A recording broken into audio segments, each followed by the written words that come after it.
Okay, so the countdown stopped earlier. Hello, everybody, and welcome to our very first interview with the wonderful guest, Dr. Shana Loomis of Milwaukee Vet Clinic.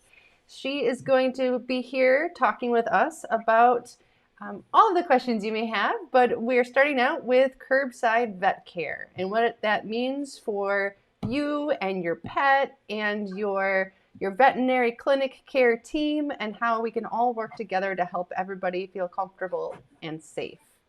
So now I'm going to bring on Dr. Loomis. Hey, Hello. everybody. Thank you so much for joining us and taking the time. I know Yeah, that you're working extra hours with as crazy as it has been since March, so I appreciate it. yeah. It's super Yeah. exciting to be here. Yay. Yay. Technology. Technology's wonderful.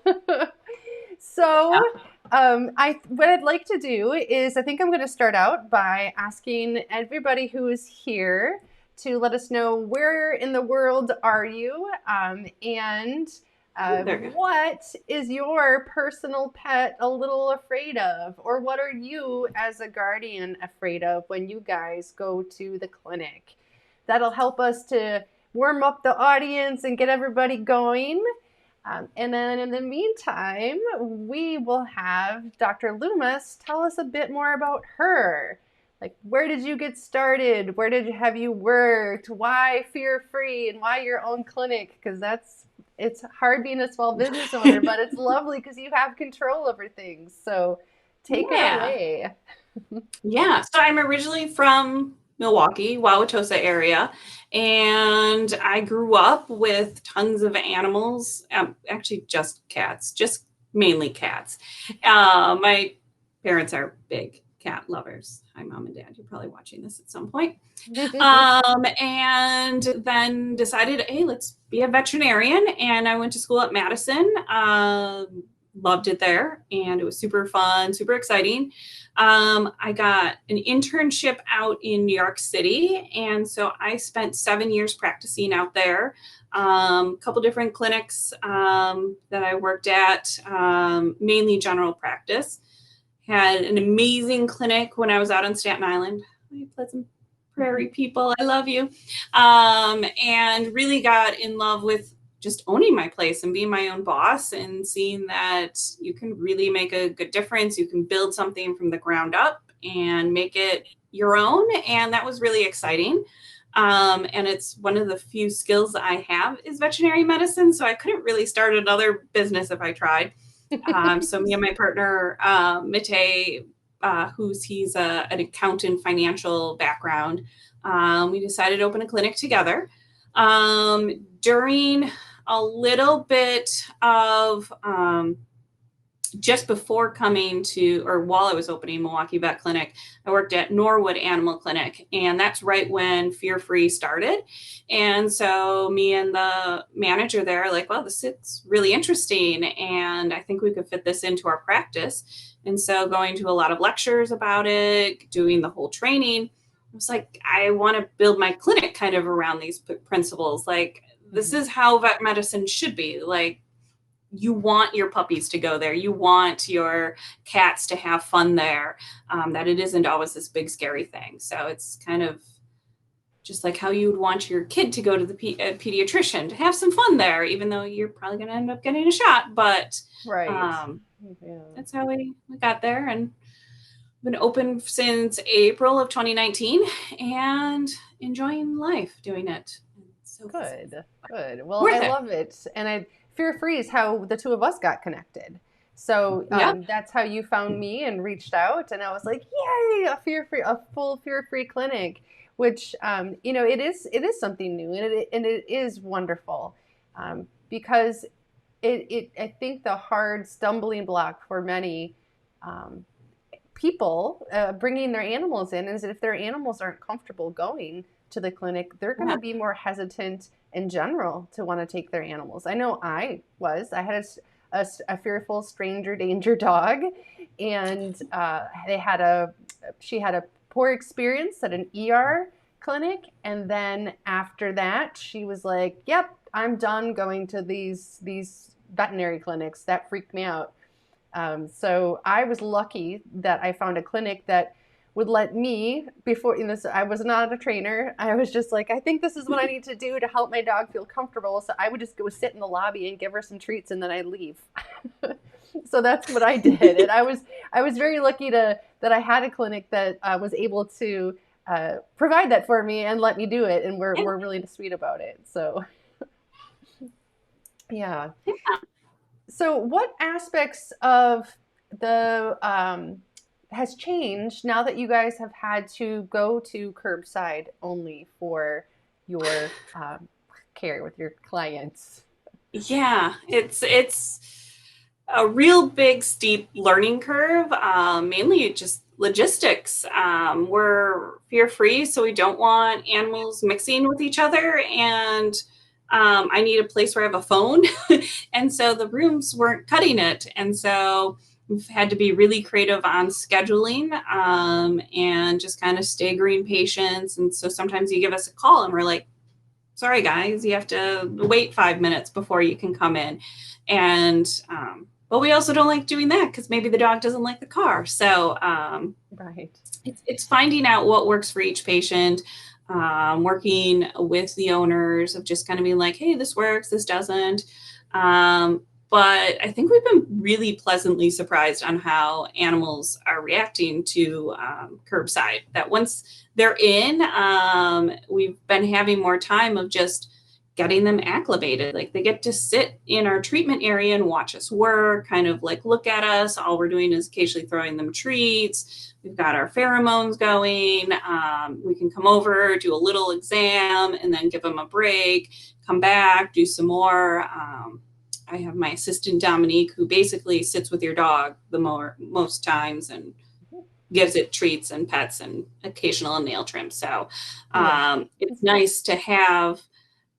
We're really bonding with the animals versus like you guys, the owners like to just steal all their animals and cuddle them the whole time. So no, I get it. I get your kitties to cuddle all day and your puppies. So What could owners do to help if their dog's a little bit unsure of going into a clinic? And it looks like we've got a question here about a dog being a little unsure of strangers restraining them, and the owner's afraid of not being able to be there to be with him to help him to feel better.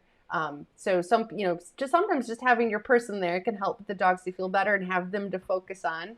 What sort of yeah, suggestions would you give for people who have dogs that are a little fearful of strangers holding them tight? yeah. I think even though we're not letting clients in, you can even do like a dress rehearsal where you come to the door, and Sam, our lovely receptionist, would love to give your dog some treats. You just wave to us, and we usually come by, and you can just be like, I'm just here for some treats. So your dog kind of gets used to just coming up with them. But then after that, uh, we do a lot of we don't restrain them as much as we thought we would. I feel without the owners there, some dogs and cats are a little bit like, okay, mom and dad aren't here. I don't have to protect them. I don't need to be as scared as I was previously. So we're finding a lot of nice changes that way, that we're able to just give them treats. We use a lot of like lick pads. So it's just this surface with peanut butter that they get to lick the whole time that we're there. So just bringing them hungry can help. Just getting them at home. We usually put a mat out for the dogs to sit on in our treatment area. New mat every dog. So we try to get rid of all the smells in the area. But you can also try like just getting them to sit on a mat and be really happy, and giving them treats while they're there. And then you can occasionally just go and poke them or clean their ear. And we try less is more with most dogs, and we're really pleasantly surprised because most dogs just want treats and some attention. they're good for the treats. So Yeah. on a routine wellness exam, I would suspect that one of the things that you need to do is listen to the heart. do you do a blood draw every time you do a wellness exam? Is that something that people should practice, lifting up their animal's leg, or do you tend to go with a neck blood draw versus the arm, front or back? Or I'm sure it probably also depends on the dog or cat. I It don't want to leave does. cats out. Yeah. Oh yeah. Cats, it's always a back leg. So if you want to train your cat to lay down and, let me play with its back leg, perfect. But good luck on that one. But with You can dogs, train cats too. you can actually. We have a couple that are pretty well trained and are very comfortable with us. We do a lot of front leg blood draws because we only need a couple drops of blood. So a lot of times we'll do like one person just kind of like putting their finger right around the crook of their elbow, and while they're standing, I can hit a vein. So we're not like jerking with their hands as much and touching their paws. So really just less is more. But yeah, if owners want to like work on, I'm going to touch your paw, especially if you ask for a nail trim, like getting them used to just gentle pressure around their paws. I'm going to listen to their stethoscope, but I bring them my stethoscope, let them smell it for a bit, and then I'll usually, like, with their permission, try to listen to the heart. Most dogs are okay with that, especially when I'm distracting them with a treat at the same time. Lifting up their ears are important for owners if they can just like take a peek in their daily and just get them used to that kind of touch, giving them little treats. It helps a lot. And you can tell the ones that have been socialized to these kind of touches. Good, good. That's actually one of the things that Victoria and I are working on right now. Is we're working on a ear care and cleaning course, and that could also work for some medication. So we've been working through with both of our dogs. Tank would bark and growl a little bit, if I'm correct, right, Victoria? And Ed would just do this kind of face every time I get anywhere near even the scent of the bottle. So we've both been working through a training plan that I created, and we're going to have that up for people because in my personal opinion, the more that we can as guardians do for our dogs at home, the less that they're going to have to be invasive with our pets when we go in with them, and the more they get positive associations with these different touches and restraints and things like that we have to do, so that when they do have to go in and have to have some strangers do it to them, it won't be such a, oh my gosh, what is this sort of thing. So that's one of the things we're working on. So I'm glad that what we're working on will also be helping you and your clients for the future. Yeah. And for Tank, we're starting to use a newer medication, and it's a leave-in ear medication. So you come in day one, we put a tube in. 5 days later, you come back, we put another tube in, and then 45 days later, you don't need any medications. So it really helps, especially with reactive. It's a gel that at warm temperatures becomes a solid, and at cold temperatures or room temperature, it's a liquid. So I can pour it in, and then the body temperature heats it up and binds it in the ear canal and creates a little film. So we like to use it for those dogs that are especially reactive, because the last thing, like, I want an owner to give medications, and if their dog is snapping and snarling at them each time, they're probably not going to give that medication. So having these newer options are really great. But as a puppy, we can start it out right. And even older dogs, as you know, you can train them to desensitize them to basic touches.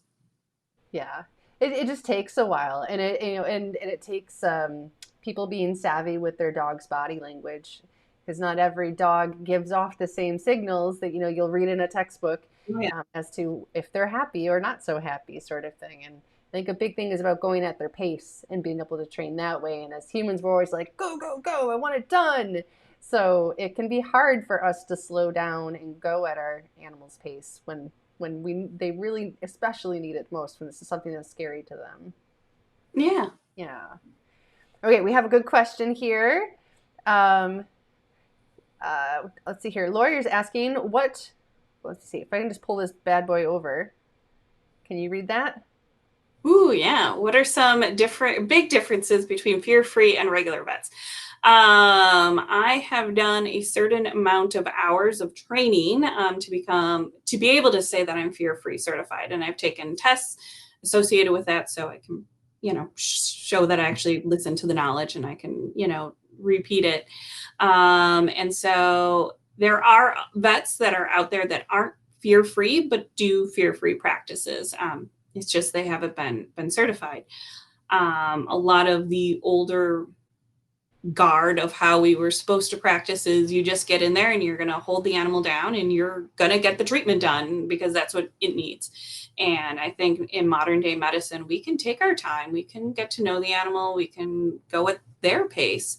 So our appointments are a little bit longer. It might not be done in all in one appointment. We might need to have your animal come back. So little bit more flexibility, I think, is a big thing with a fear-free vet, and just realizing that animals aren't without fears and anxiety, and they do feel pain, they do have normal responses just like we do to these situations. So it's nice that we're all starting to talk about this as a community. I guess I'll say Yeah. our vet profession. And if you think of like it's change is always hard for everybody, right?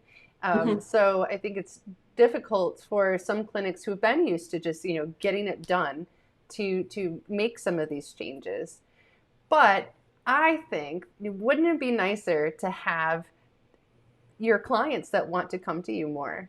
And I'm not just talking about the humans, I'm talking about the pets too. If the only time that they ever go to see you, they're going to get poked and prodded and restrained, yeah, of course they're going to start to not be so happy. And Yeah. and then in turn your human clients are like, oh man, I don't know if I really want to take them in, it's going to be such a struggle, I have to try and get them into their crate or their carrier, and they fight me with that, and then they get sick in the car, and then they growl at everybody when we get there. I can just put this off. So you're not going to see them for those wellness visits to make sure that they're staying well. You're Yeah. probably going to be seeing them for emergencies, or they're going to be going off Yeah. to the emergency care clinic for those sort of things. So I would think it would help everybody. You get to actually Oh have yeah. the good parts of animals just coming in. You get to give them love. Yeah. We have a few that may be watching that their dogs do not leave our front door. Like when they're on walks, they'll pull and then just sit there and paw at us because they want to come in and get loved and treats. And so we have a few dogs that like to linger in the lobby if they could, That's which is wonderful. great. That's what we're trying to do. Yes, exactly. Perfect. So, let's see here. What are some other questions that I've got? Uh, what are what are some difficult things right now with the curbside that maybe patients could wait to start on with their pets? I guess what I'm thinking more of, are there certain things that are dogs or whatever or cats that they could call you about and say, hey, I think my pet needs to be into the vet? Are there things that you could say maybe you guys could wait and hold off on that just to not have another potentially stressful visit for that pet? Yes, no.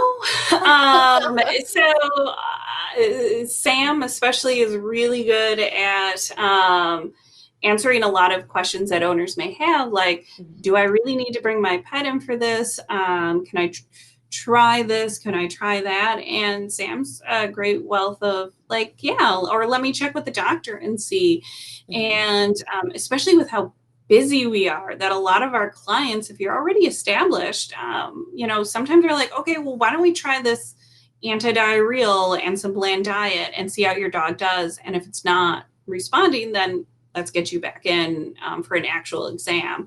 But we need that patient relationship already established to be able to do something like that. But yeah, a lot of like allergy things, we might just try an antihistamine at home. You know, of course, we still want them in for their wellness because dogs are still socializing with other dogs. You're still taking them out, but especially with curbside, we're trying to minimize some of the smaller things that we're seeing, just to make it more convenient for owners, free up some time for us because each appointment takes longer than it used to, but that's fine. So it's a work in progress. And I guess that goes to show the importance of having a good relationship with your veterinarian and the staff, that you are going on a regular basis, or pre-COVID, or even Yeah. now, for your wellness visits and things like that, so that if you call, that could be an option for, because you Yeah. know them and you know their animal, and they were just in last month for a wellness visit, so you have an established baseline for what is normal for this animal and what is not. Yeah. And Yeah. and like I know there's this one lab out there, Millie, absolutely hates our clinic. Absolutely hates it. Like we're working on it, but we try to avoid her coming in because, I don't want her to come in every single time just because, she's sick and now I have to poke her. And then that's just keeps building up this negative rapport. Right. So we've worked with like the owners and I have I hope we do, an understanding of when we need to bring Millie in or when we're just going to talk over the phone first, before, we stress her out some more. Right. But That's she's wonderful. starting to like me. I think she is. You're warming up on her. Yeah. Well, the reason I thought of that question was one that somebody had sent us in, actually, via email just before we had started. So this one is asking about giving your dog year-round tick and mosquito prevention medication, especially a mostly indoor city animal. Seems like overkill in Wisconsin. At what point are we over medicating or going beyond benefit versus risk? So that's specifically Yeah. about year-round tick and mosquito medication. I'm not sure what your if you could explain how maybe it works, that would help Yeah. with this. I'll start with I used to practice in New York City, and that's like the biggest urban area, and it's very similar to where I practice, which is in downtown Milwaukee. That I would see animals with fleas routinely in New York, and I mean, I was Upper East Side, New York. Like these are nice places, but you don't know what your neighbor is doing. You don't know what kind of lifestyle or how many pets they keep, or are they on prevention. So we do see some flea outbreaks, in urban areas. Ticks are an issue, and to me, Lyme disease outweighs the needs of, or the prevention of Lyme disease is worth it. We're seeing that these dogs with Lyme disease are prone to kidney disease later in life. We're still not sure the mechanism of that, but we definitely see these dogs are more likely to go into chronic renal failure, even if we've successfully treated Lyme. We have ticks year round. I know mid-December I had a couple dogs with ticks on them. With the lifestyle of the tick, it's the itty bitty bitty babies that are out during the winter time. So you might not see the tick on your dog. And in New York City, I would have dogs that would be in their apartment. They would come down, walk around the building, and back up, and that was their whole life. And they tested positive for Lyme. So it's scary enough to me that I think it warrants it. I obviously don't want to over medicate your dog, but to me, it's a way to keep them healthy easily. I would like to take you around flea and tick. Oh my Yeah. gosh, no tick, Yes. no mosquitoes. That would be great. Ticks are the worst. They freak me out. I know. We've never had any tick problems with where we're living right now in Madison. I've never seen one. We're in the city part, and I was sitting out back with Ed, and I was like, that's a weird dot on your ear area there. And I looked closer and was like, oh my God, it's a tick. Yeah, it's So great. yeah, I was like, freak me out. So Yeah. yeah, and that was not that long ago. It was pretty warm this year, all the way up until we finally actually got snow. So And Yeah. ticks are pretty I mean, darn it's supposed to be hardy. in the 40s this week. So, Yeah. I mean, we always have that weird 60-degree day in February, and snow doesn't last as long as it used to. And the ticks are hiding in the little leaf piles next to buildings. So, Mhm. Or those bunny rabbits, and the other critters and things like that. They're just like fleas and ticks are just popping off those things. yeah. Yeah. And now we have coyotes down here, so it's Yeah. crazy. Yeah. We've got another great question. This is from Corey Lee here. Yeah. What are your thoughts on anti-anxiety medications prior to treatment? We actually have a fancy word for it, pre-visit pharmaceuticals. We love to use them. So even if we haven't seen you, we'll still get some sort of medication together if you think your dog's going to be that fearful. A lot of owners might not see the effects of the anti-anxiety because they're in the car, there's not that much anxiety, but once they're in, we can definitely tell that, okay, that nail trim wasn't, we were able to get a few more toes in without your dog freaking out. So it's not going to be a magic fix for stuff, but it really helps if we can just get them to like a little bit lower of anxiety to help them out. So uh, Yeah. Yeah. we are big on that. Yes. Yeah, me too. I'm all about that. I'm like, please reach out to your veterinarian. And I'm constantly sending summaries because medications really are helpful with anywhere from a management perspective, like in your case there, where it helps them to get through the exam better. Even if you're not working on any sort of training or changing how they feel, at least it's not as horrible. And then it goes for, other issues that our dogs may have from, fear and aggression and anxiety issues. The medication can really be there as a support mechanism to help them get off the roller coaster so that all of the training that you're doing with your animal can help them. I always Mhm. explain, like, a separation anxiety is one of the things that I specialize in, and it's a genuine panic disorder. So we can help them from stop having these panics on the regular basis. And medication is one of those support areas for them. I always say it's not going to fix it on its own. God, No. I wish, Oh, but yeah, right. It put me on it a job. allows That's you okay. to train them. Yeah. Yeah, it gets them to a point where, hey, this isn't so bad. Maybe I could actually Mhm. do this. So yeah, I I don't want to like just dole it out, but for a lot of Mhm. dogs, it's what they need. And I don't think there should be a stigma about oh, my dog has to be on Prozac. Well, no, there's humans that need to be on Prozac. Why can't your dog have a little opportunity to be happier too? Right, right. I concur. Yeah, for sure.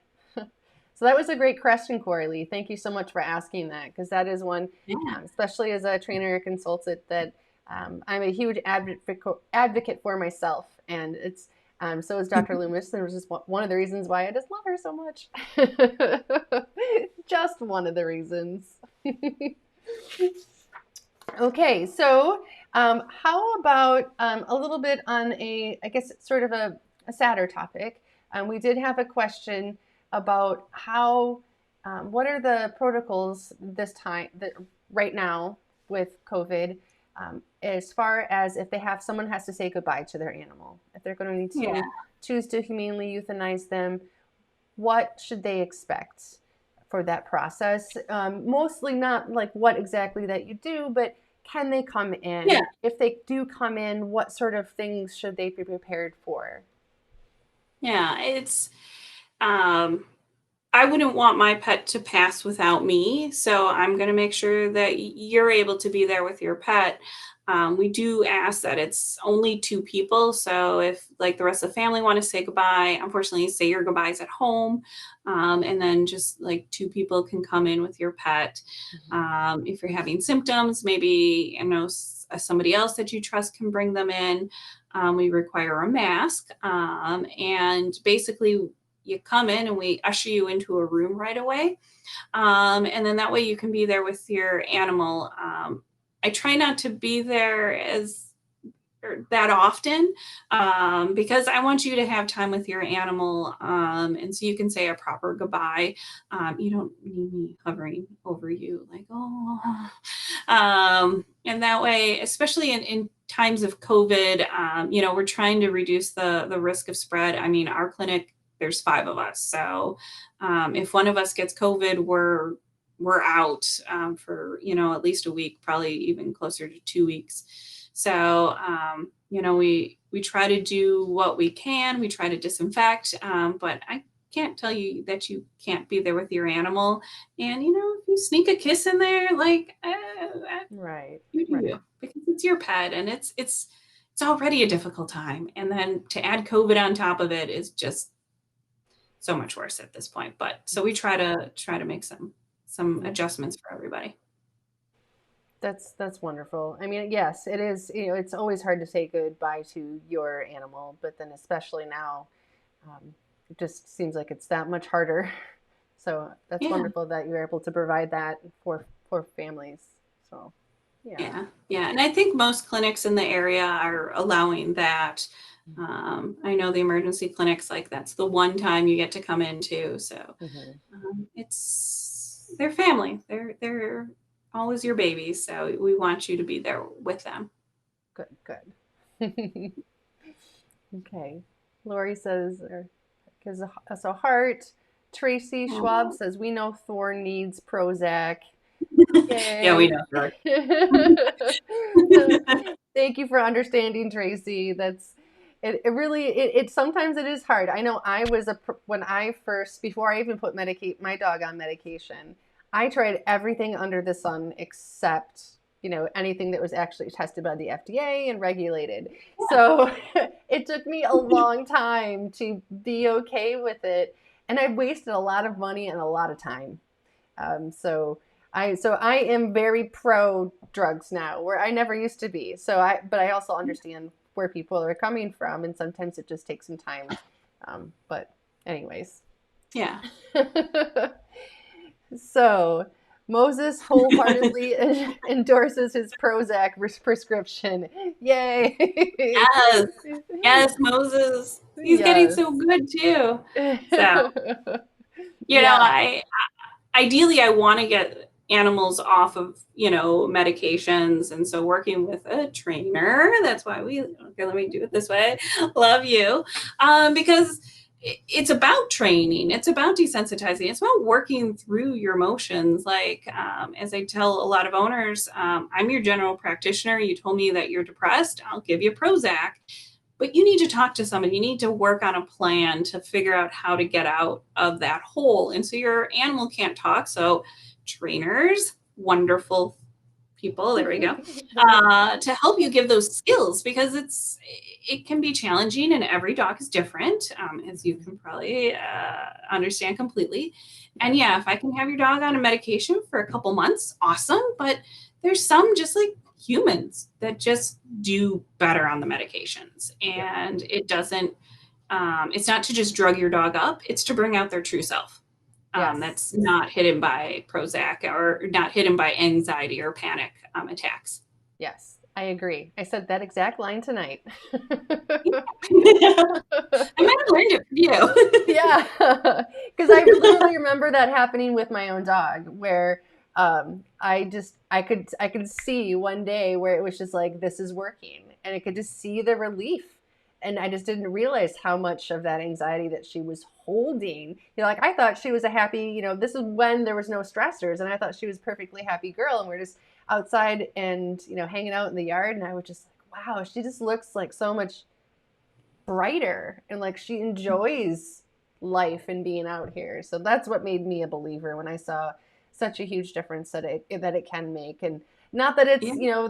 There's a medication out there for everyone. Definitely sometimes, medication ends up not being the answer, unfortunately. Yeah. But I sure the heck think it's worth trying it. So Yeah. yeah. I'll wholeheartedly agree with that. Good. So, I guess, is there anything that you would like to share with people in general that you think that would be really helpful for you as a clinic, that the clients could do to help their animals. So, yeah. I think one of them is owners get really anxious when they're dropping off their pets, which is normal. Like you're taking your pet, and especially right now with COVID, and just giving it to us. And I know we have a lot of new clients that's got to be scary for them too, to just hand off their baby to us and trust us. But I'm going to say trust us. We want your animal to be like treated like our own animals there. Probably even better because I kind of know my own dog's quirks. And anyway, but it also helps dogs feed off of you. So trying to be as calm and just like, hey, you know what, this is going to be fine when you're dropping them off. They're probably going to be like, oh, okay, if mom says this is okay and she's not too, or dad isn't like acting like, oh my gosh. A lot of dogs that once you're gone, they're like, oh, okay, you're my new friend. I'm like, awesome, because I want to be your friend. And now we're BFFs and we're making necklaces.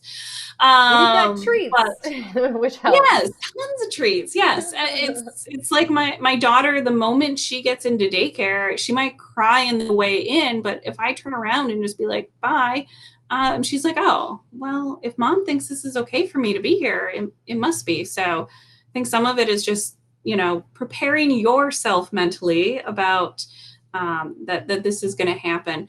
But think of like, okay, if my dog's coming in for an ear infection, maybe I should, give it some treats while I touch its ear, maybe the good ear if it's really painful in the infected ear, and just at home, daily practice different things that you may have to touch your dog, or I need to touch your dog and give it treats while you do it. A little bit every day, 30, 40 seconds even, it's going to make a big difference. So yeah. Ears, mouth, paws, yep. chest. Yeah. Okay, you don't have to touch your dog's butt because that's weird. That's not how you take the temperature anymore? No. I mean, yes, but hardly. But hardly. Do they have ear thermometers now? Is that how they're doing? Or how are you taking temperatures? Unless it's sick, I don't do temperatures anymore because half the time if it's elevated, I go, well, it's because your dog's nervous because it's here and I just stuck a thermometer up its butt. Or it's kind of like the COVID thermometer. Like it's not really telling me that much. It's just kind of like, okay, this is what, your vet used to do. If your dog's sick, yes, of course, I need to know if it has a fever or not. But so we try to use it judicially, just to make sure. Good. That's good to know. Because yeah, that's not an easy one to practice. No. I've got my fake dog here. So to help everybody understand how you can help your dog or your cat or your hedgehog for that matter make positive associations between these touches that Dr. Loomis was just talking about having you practice. You need to do it in the right order. So to do it in the right order, you have to touch your dog's ear, pause for a second, then feed your dog. So that is how they will learn that touch, or that flip or whatever that you're doing to try and help them to learn leads to good stuff, has to clearly happen first so it becomes the tip off to the good stuff. If you're feeding your dog at the same time as you're touching them, there's nothing wrong with that. That's just management. They are going to still notice that you're touching their ears, but the ear touch was not a tip off to that food starting. So that's my little bit. Awesome. Yeah. And I also like to have people think about their touches and making sure that they are pairing them with something. Because people will say, oh, I play with my dog's feet all the time while I'm watching TV. He's fine with it. It's like, yeah, that's a little different than you holding that paw and singling out a toenail and bringing your face real close to it. There's a difference there. Plus, if you are spending that time pairing these touches with food, I touch you, you get this, I hold your paw like this, and then you get food, you are creating a giant savings account. So that when they are going to the vet clinic and having somebody they don't know so well do these sort of things to your dog, they're drawing off of that. They don't generalize this stuff so easily, so they're not going to immediately say, oh, Dr. Loomis does this, it's safe too. But you've got a bit of a savings account to draw off of to help out. So, all right. So we've got one more question, and then we will end since we said it was 30 minutes and we're 10 minutes over already. Let's see here. My dog will allow me to, let's see here. I'll just pull it over. My dog will allow me to look at her ears and even touch her teeth with my fingers. Should I be treating her after spending that time? Yeah, so you should be doing that touch, or pulling up the little lip there so that you can see the teeth and touch, then happy talk and feed. I'll see if I've got any videos that I can put links of in the comments in the Facebook Live here to help to illustrate how that works. So, but yes, you want. And then I'll also say that after you touch the teeth and you need a treat, enzymatic toothpaste. You can just use that as your little treat at the end. So then you're also doing a little something for the teeth. And you don't have to be like brushing it when you're first getting it. Just be like, oh, I touched your teeth, pause and then offer some of the little toothpaste. And it's pretty yummy. Most dogs, there's beef and poultry and all different flavors for dogs. So great. Yeah, fun next step, next level. Yeah, and you carry that, so that'd be something really easy somebody could, have brought out to them, along with the little toothbrushes. I think you've got the little finger ones too, right? Or actually, we don't. I just recommend toddler toothbrushes. I find they're smaller and just a little bit easier to get into dogs' mouths. Oh, perfect. Yep. Good to know. All right. Well, thank you, everybody, for the great questions. And thank you, Dr. Loomis, for joining us. Yeah, my pleasure for being here. This was fun. Thank you. Well, I hope that you'll join us again in the future. We are doing, let's see here, a couple different events are going to be on separation anxiety, because I know that's a big concern a lot of folks are having right now. So there's going to be part 1 and part 2 for that. We have a guest coming in to talk about skijoring. I don't know if you guys know what that is, but it's cross-country skiing with your dog. She does all kinds of really fun dog harness stuff. So she's going to talk about that. We have also a cab coming in to talk about different languages we use as far as defining things, such as dog mouthing versus dog biting. And she's a researcher and does all kinds of crazy cool research. So we're really excited, and we're honored that you joined us, Dr. Loomis, for our very first interview. Yay! I loved it too. All right. Well, thank you again, and everybody have a good night. Bye, everybody. Thanks for having me.